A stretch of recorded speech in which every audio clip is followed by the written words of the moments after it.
Welcome to New Covenant Baptist Church, Knoxville, Tennessee, where winning souls and changing lives for Jesus Christ is a total family ministry.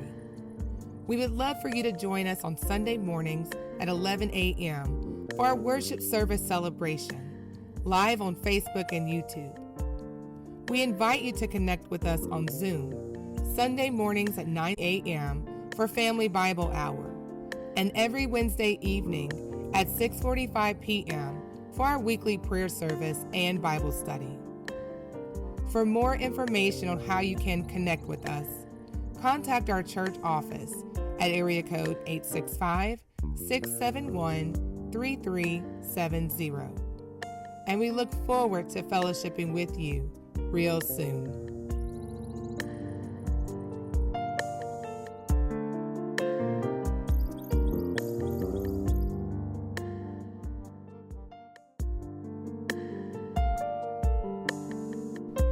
Although we live in a world that is full of uncertainty, take confidence in knowing that your family, your community, and your church are safe in God's hands.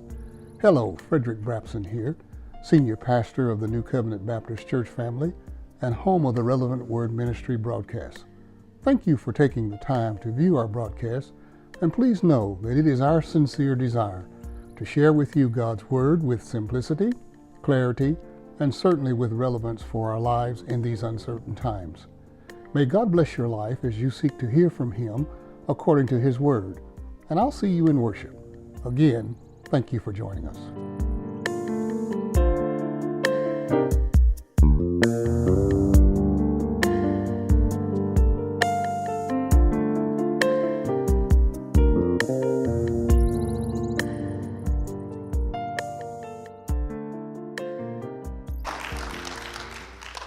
Amen. Well, before we get into the Word of God, let us bow our hearts in a time of prayer. Father, I thank you, Lord, just for another moment, God, to be able to declare the Word of God to the people of God. Father, this is your moment, God. This is your time. And God, like a tool, Lord, I place myself, God, in your hands and ask that you would use me, Lord, to build and, Lord, to grow your kingdom. I pray, Father, that even right now, that those who are listening, that you would give us an ear to hear what you are trying to say, God, to the church. And Father, we pray, God, that at the end, God, of this preaching moment, that you will be glorified and that you will be praised, and God, that you will get all the glory. Father, I need you, Lord, as always. And oh God, I need you right now. So God, have your way today. And God, move in a way like only you can. And it's in Jesus' name we pray. And everybody said, amen.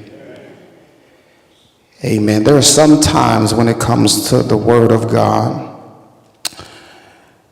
that it can get a hold of you, and even though you might want to let it go, sometimes it will not let go of you. And last week we looked at the book of Nehemiah as we commemorated 39 years of being a local church, looking at a pivotal moment in their history as we move through our own challenges as a church. And as I said before, one of the things that I love about God is that God is a real God that deals with real people to help us deal with the real challenges that we face. And I love about God is that he lovingly meets us where we are, not where we want to be, but he meets us where we are, and he takes us by the hand and move us the way he wants us to go. And for this moment of preaching, I want us to look again at the book of Nehemiah. And I want you to go with me to Nehemiah chapter 1, beginning at verse 1. That's Nehemiah chapter 1, beginning at verse 1. When you have it, just say, I got it. All right. The Bible says, hear the words of Nehemiah. The Bible says that during the month of Chislev, in the 20th year, when I was in the fortress city of Susa, Hanani, one of my brothers, arrived with men from Judah, and I questioned them about Jerusalem and the Jewish remnant that had survived the exile. They said to me, the remnant in the province who survived the exile are in great trouble and disgrace. Jerusalem's wall has been broken down and its gates have been burned. When I heard these words, I sat down and wept. I mourned for a number of days, fasting and praying before the God of the heavens. Now put a pin right there, and I want us to go to chapter 4, verse 6. And when we get there, the Bible says the words of Nehemiah. He says, so we built the wall until the entire wall was joined together up to half its height, for the people had the will to keep working. Amen. As you take your seat, I want to preach from the subject, rebuilding the broken pieces. Rebuilding the broken pieces. God, according to his sovereign plan, God has allowed us to have 39 years of church history. And like a coin that has both a heads and a tails, there are always two sides to every story. And during the series of preaching, as we have been dealing with rebuilding the broken pieces, I believe that God has been trying to challenge us to take a comprehensive versus a selective look at both sides of the proverbial coin of our history. The side that, although it can be uncomfortable to flip over the coin and look on the other side, but nevertheless, it is a part of the coin. And when it comes to history, it can be likened unto a mirror, in that all that who would courageously look into it will discover that it doesn't lie, but it simply reveals reality. History can be likened unto a map, in that if we study it close enough, history can tell us where we are, but it can also tell us where we have been. But the powerful thing about history is that if we, like a mirror, when we look into it and behold its realities, if like a map we study it closely to identify not only where we've been, but to discover where we are. But the powerful thing about history is that it can even be like a compass, and that it can help guide us in the direction that we should be going. But when it comes to our willingness to look comprehensively at our history to help us to continue as a church to build momentum as a body of Christ, it was Iran, the Russian-American philosopher, who once said that, quote, you can avoid reality, but you cannot avoid the consequences of avoiding reality. Ian Rand reveals the problem that we can have today as humanity. Because oftentimes we would rather avoid looking at uncomfortable reality, because it's easier and it's more comfortable to avoid reality. It's easier and it's more comfortable to live a life of avoidance, particularly when it comes to church history. It becomes easier to focus on the positive side of ministry and ignore what we don't want to face. It's easier to focus on the growth that necessitated expansion as our leaders acted upon a vision from God. It's easier to focus on the global and the city and the state impact that the Lord has allowed us to have as a local body of believers. It's easier to focus on the mission opportunities, the converts to Christ, and the baptisms that has taken place. Now, it's good that we should remember those things. And we should, as a body of Christ, we should celebrate and we ought to praise God for the good that he has allowed us to obtain. But what about the other side? What about the other side of the coin? What about the pain, and what about the disappointments? What about the setbacks? What about some aspects of the proverbial wall of ministry that has become broken? When the ministry stones that were once intact, what happens now as we watch them as they have fallen apart? And you're left to figure out, Lord, how do I deal with the rubble? Lord, how do we rebuild from the broken pieces? But in order to maintain ministry momentum, in order to maintain movement and not become a monument, and we can't just focus on the side of history that make us feel good about ourselves.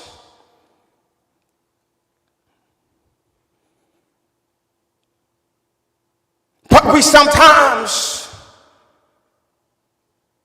have to look at the proverbial walls of ministry that has been broken.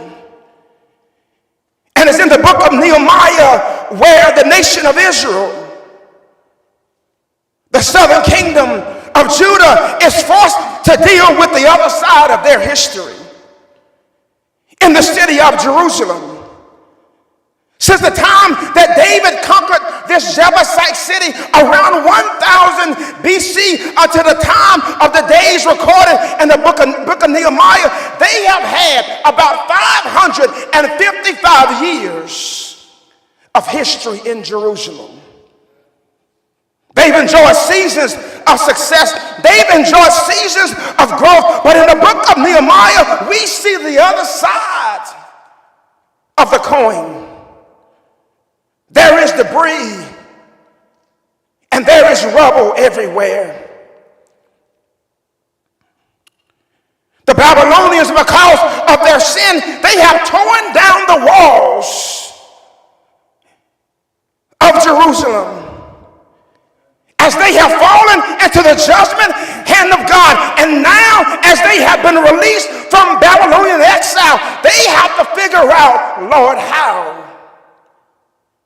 do I now rebuild the broken pieces?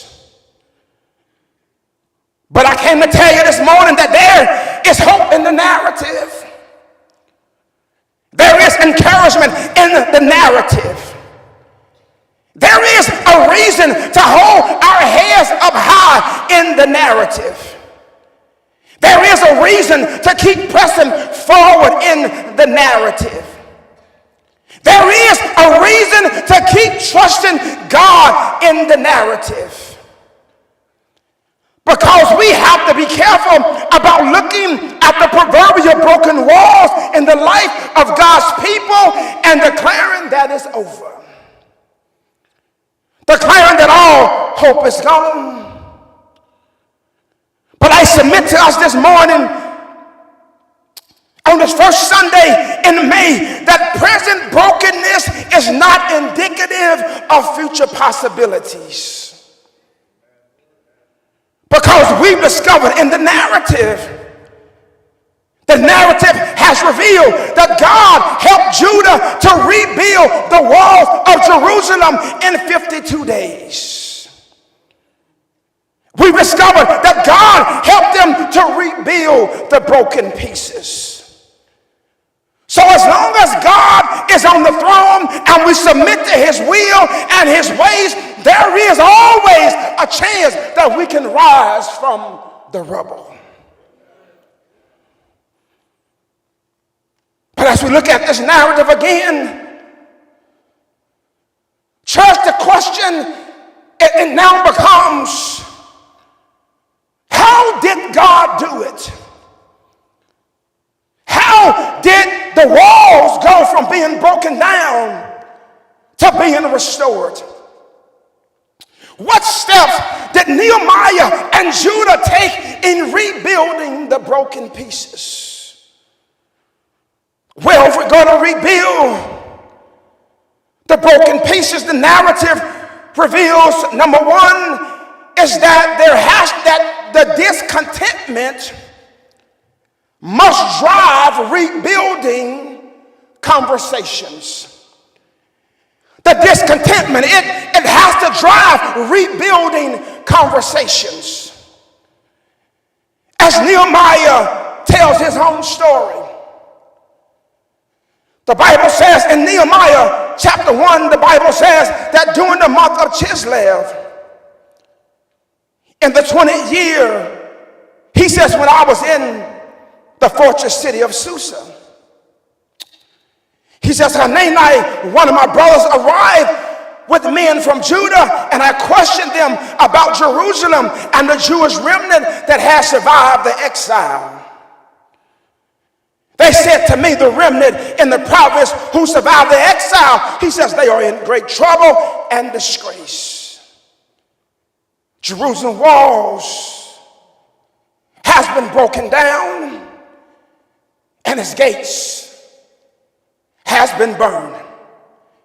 Now I want us to picture the scene. It's the month of Chislev. It's the 9th month of the Hebrew calendar, and it's around November or December.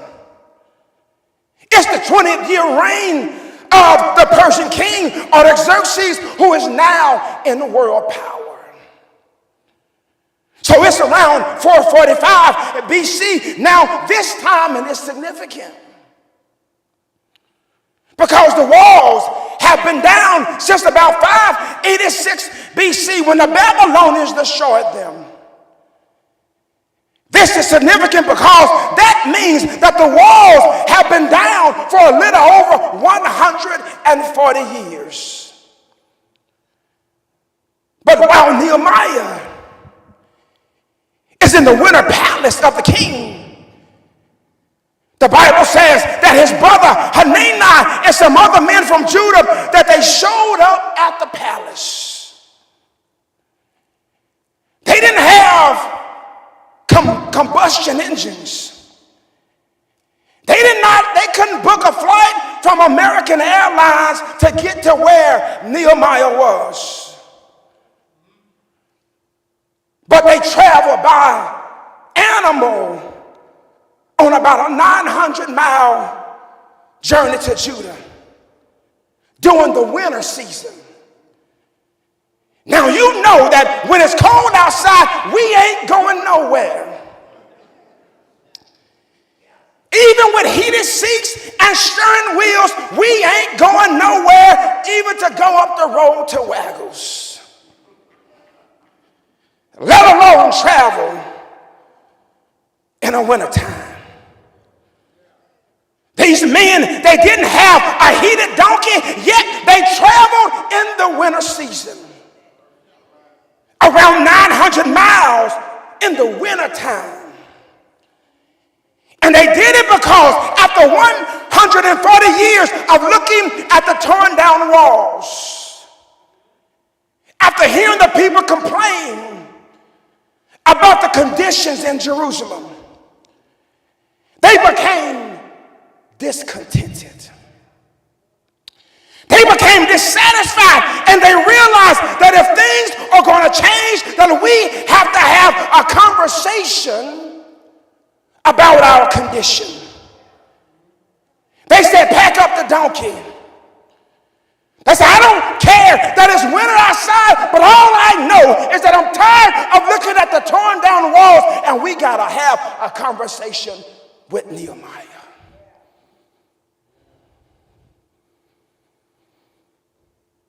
Because only discontentment is only when you get tired of being sick and tired that will cause you to mount a donkey in the winter and travel to Susa in the winter elements. These men said that we got to have a conversation.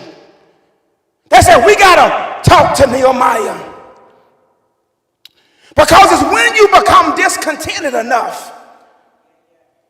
It's until we get tired of hearing people rightfully complain about what's wrong, get tired of seeing that nobody has done anything about the brokenness in the past, seemingly ignoring the breach like it doesn't exist. Where folks seemingly are content with stepping over the broken stones of ministry that they should be picking up and trying to put it back on the wall. It is a discontentment that should cause us, like these men of Judah, to get together and let's start having some meaningful conversations with each other about rebuilding the conditions that we see. Ministry leaders, among ministry leaders, laity and leaders. Because there comes a time where we got to stop observing the broken pieces, but in a constructive way, we got to start having some conversations about the broken pieces that we observe. There comes a time where we got to stop blaming what the previous generation didn't do and start talking about how can we be a generation of positive change. We have to come to a point when we lay down our agenda and we ask God, God, help us to deal with our past hurts. God, help us to deal with our past pains. And God, help us to deal with our past disappointments that serve as a barrier to your will being done in this congregation.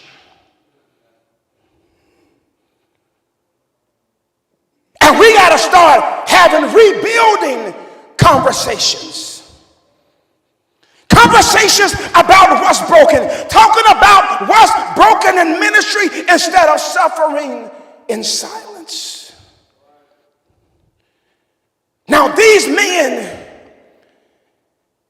didn't let discontentment drive them to talk to Nehemiah. The rubble would still be on the ground.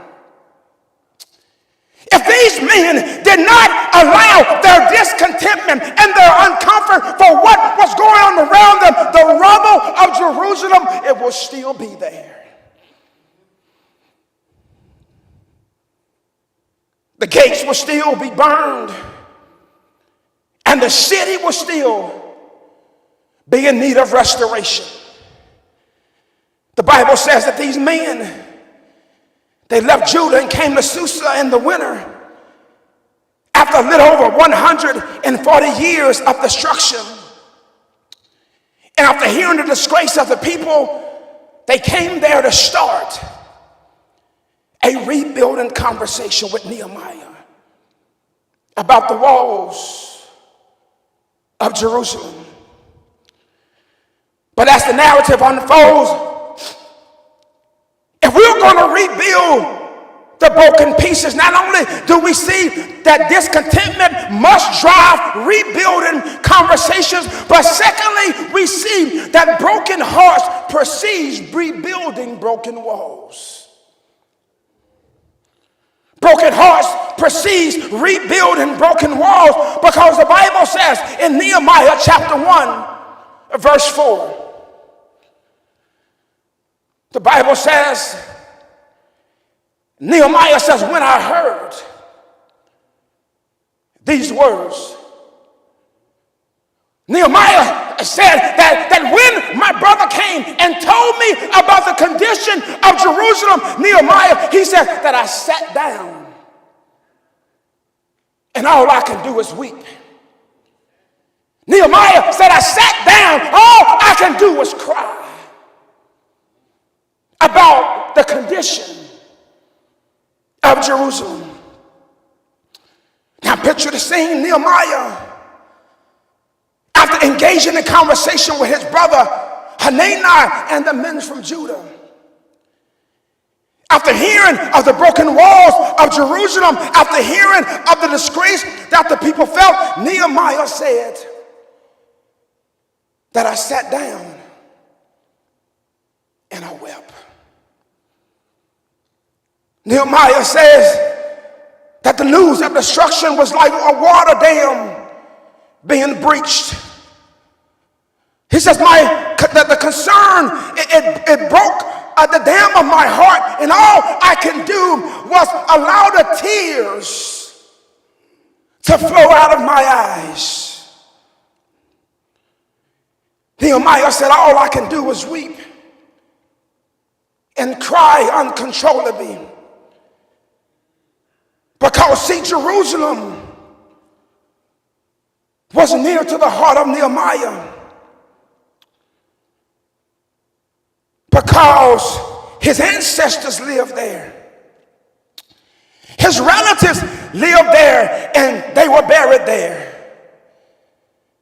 And the question that's before us this morning is, church, how do you feel about broken ministry? Does it bother you anymore? How do you feel about what was once intact in the structure of ministry but is no longer in place? How do you feel? How do you feel about it? Have we gotten so hardened in our hearts that what used to break us, it no longer matters anymore? What used to bother us, what used to cause us to feel concerned, what we used to weep over and fall to our knees and pray is no longer a big deal. And our hearts have become filled with apathy, as hard as the broken stones that we walk over. But my prayer is, Lord, break our hearts again. For what breaks yours, Lord? Unharden our hearts for what's near and dear to your hearts. Lord, cause us as a church to weep again.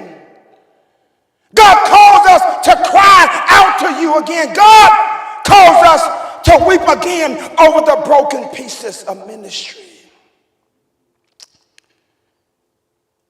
Is there anybody that wants to be broken again? And if that's your prayer, then you ought to cry out, Lord, cause me to weep again. God, cause my heart to break over what breaks yours.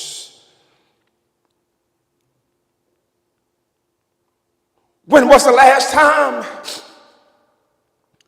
you wept over the health of the church? When was the last time that you felt grief over the broken walls of local ministry? And you might say, well, why should I cry out to weep to be broken again? Because ultimately God would use Nehemiah. Eventually God will give him a vision and a plan to rebuild the walls, to restore dignity back to the city. Eventually, well, why should I pray? And why should I say, Lord, give me a broken heart again?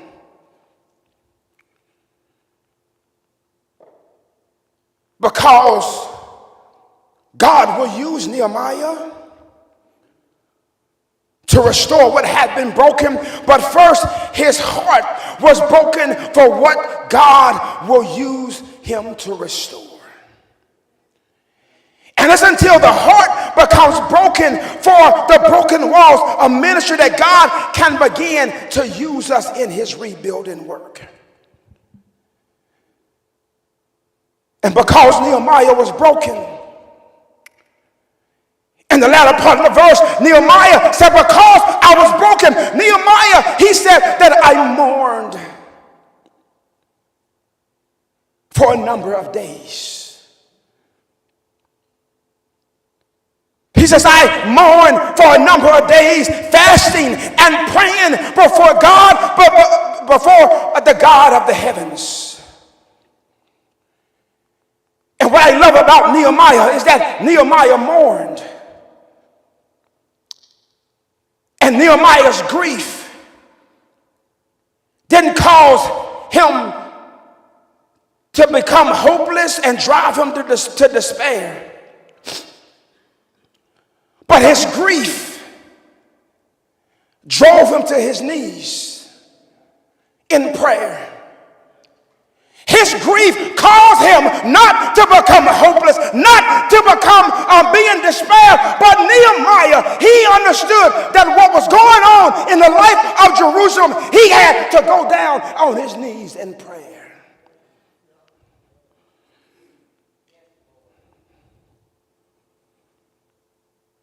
Nehemiah, when he prayed, he confessed his sins. Nehemiah, when he prayed, he confessed the sins of the nation of Judah. Nehemiah, when he prayed, he says, Lord, I have sinned against you. Lord, I have fallen short of your glory. Nehemiah, when he prayed and asked the Lord to forgive them of their sins.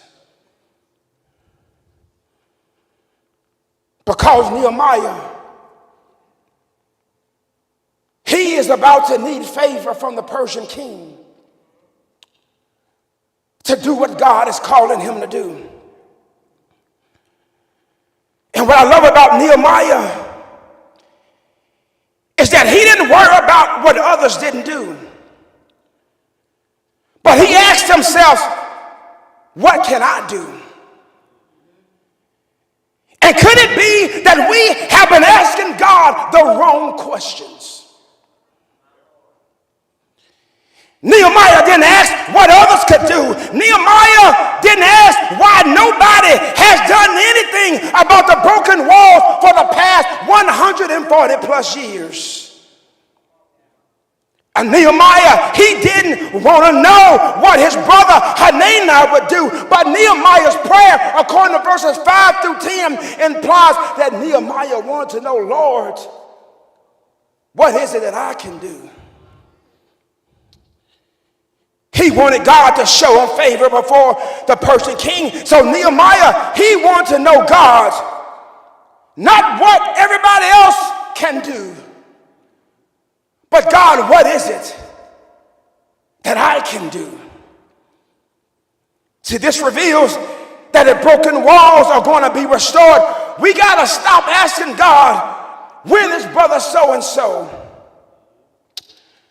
going to do something? If the walls are going to be restored, we got to stop asking God the wrong questions. God, when is sister so-and-so going to do something about the broken walls? And ask God, what would you have me to do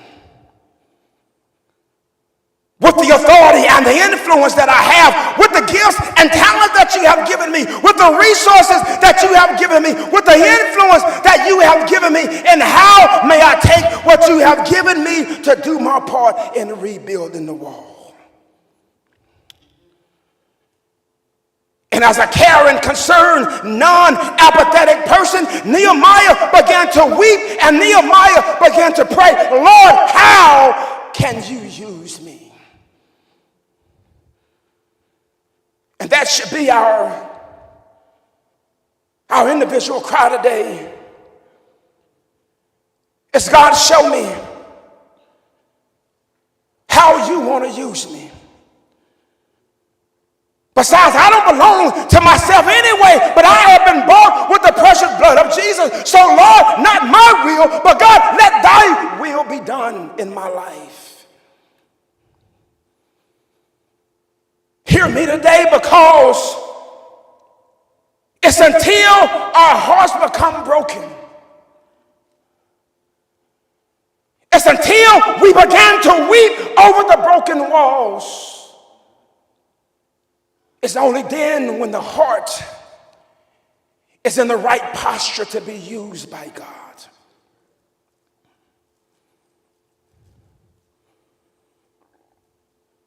Nehemiah said, Lord, how can you use me?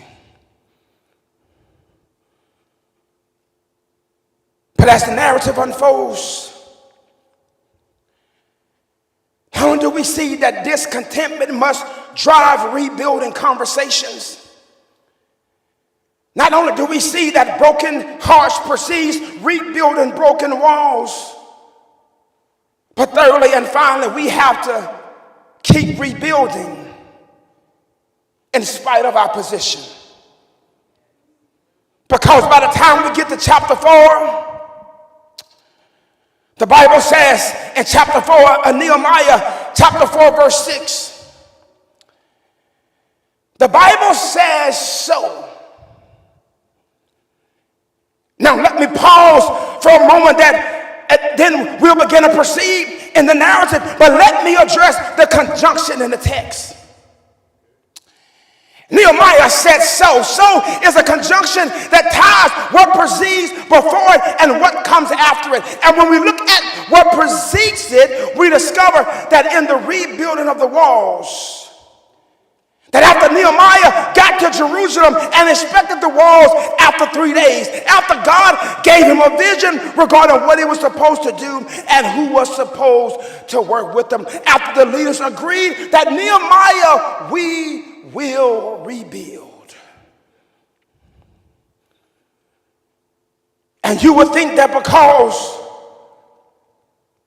they are doing God's work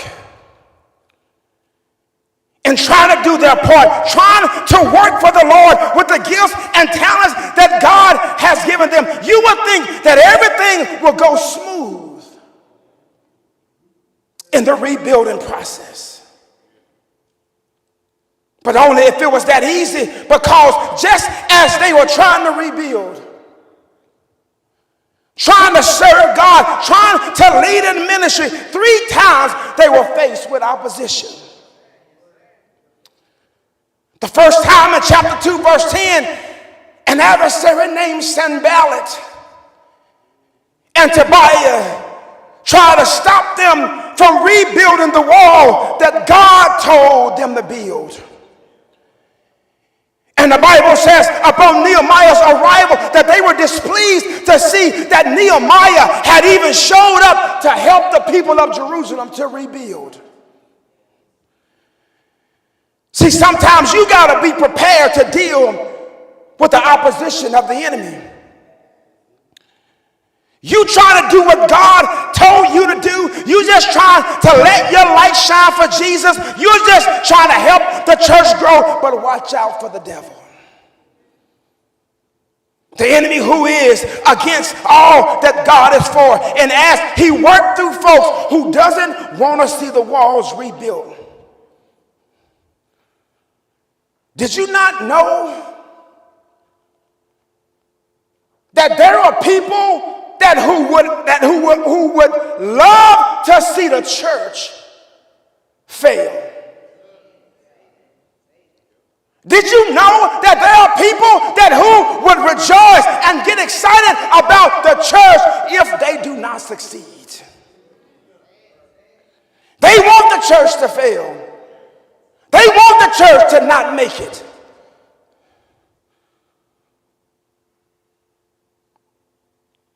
They want to see the walls of Jerusalem to remain in ruins. But I got news for the enemy. Jesus said that the gates of hell shall not prevail against us. And we're on the offense, we're not on the defense.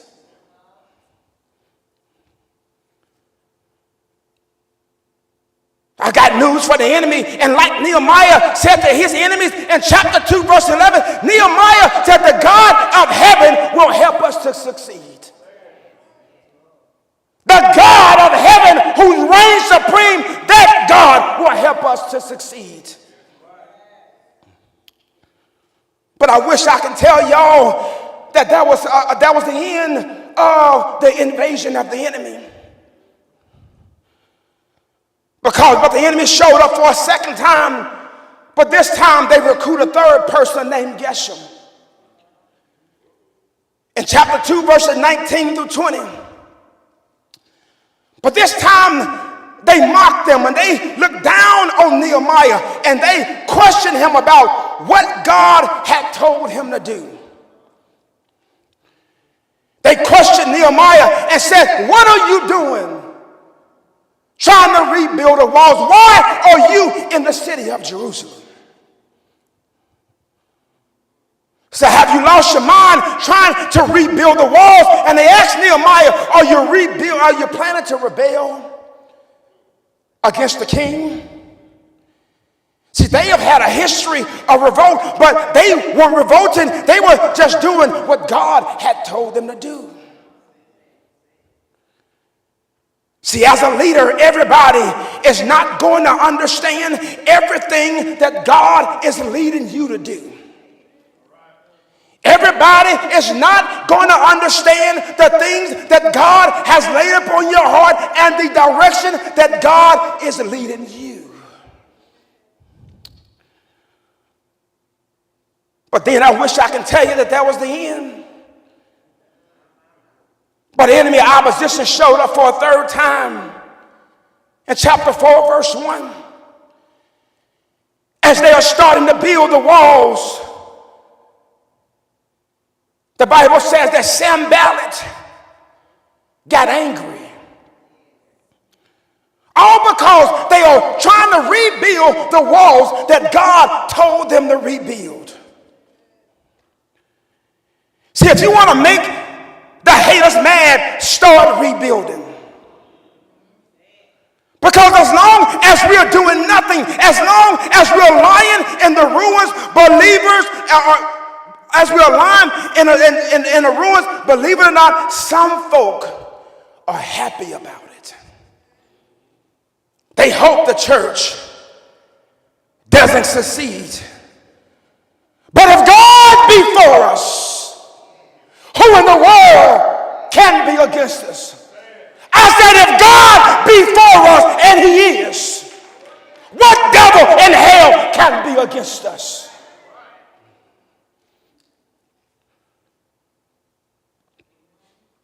So they were challenged 3 times.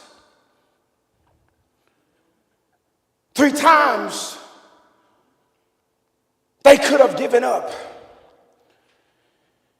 3 times they could have been discouraged from rebuilding. 3 times they could have dropped out of ministry. 3 times they could have quit because of discouragement. 3 times they could have abandoned the work that God had called them to do. But the Bible says that in spite of the opposition, the Bible says that they did not quit. They did not throw in the towel. But Nehemiah said that we rebuilt the wall. Did you hear what Nehemiah said? In spite of the opposition, he said that we rebuilt the wall. He says we kept on working. He says we kept on praising. He says we kept on coming to worship. We kept on tithing. We kept on serving the Lord. We kept on serving in ministry. We kept on showing up to midweek Bible study, a Sunday school. We kept coming to Tuesday choir rehearsal.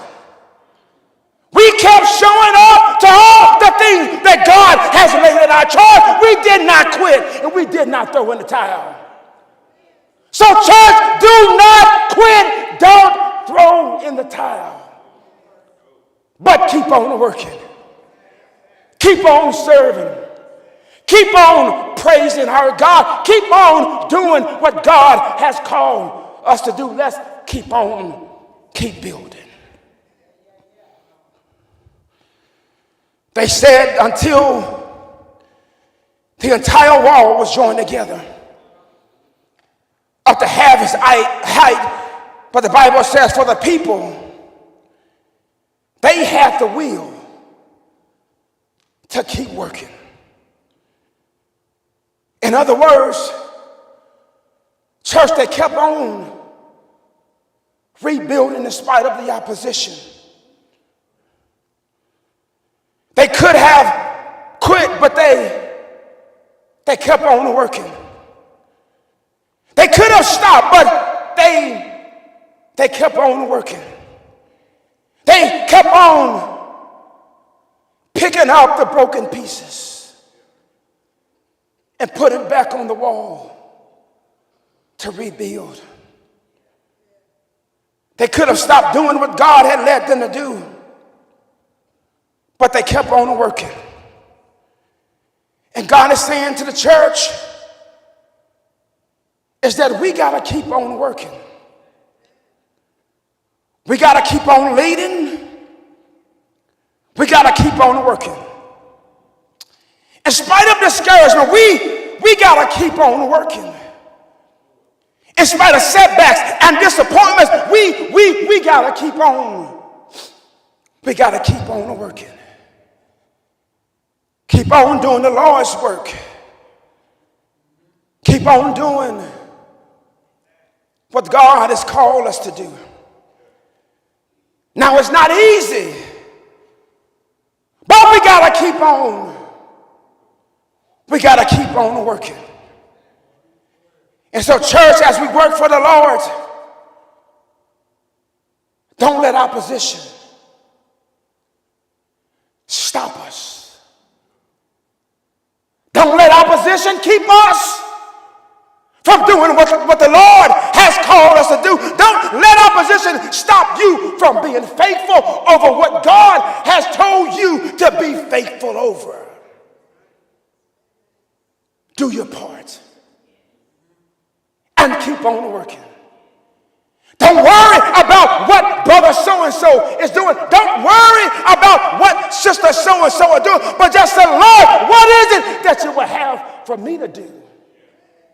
And if everybody else is unfaithful, you remain faithful. Because at the end of your life, you have to stand before God and give an account for how you lived. Not about how somebody else lived, but as you have and I have to stand before God. And God is going to say, well, what did you do as a member of the New Covenant Baptist Church? How well did you handle the leadership that I gave you? How faithful were you in the ministry that you joined? How faithful were you in your giving? How faithful were you in your worship? How faithful were you?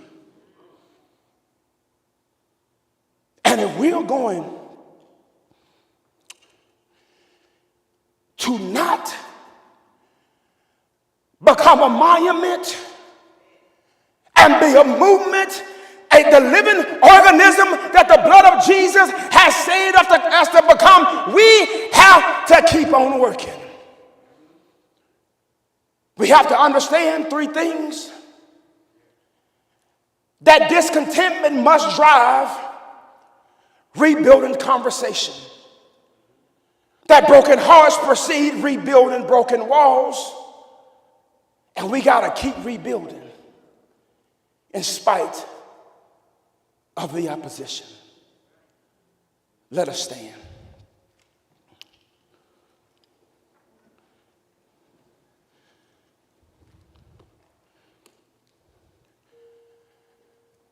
There are two invitations that I want to give.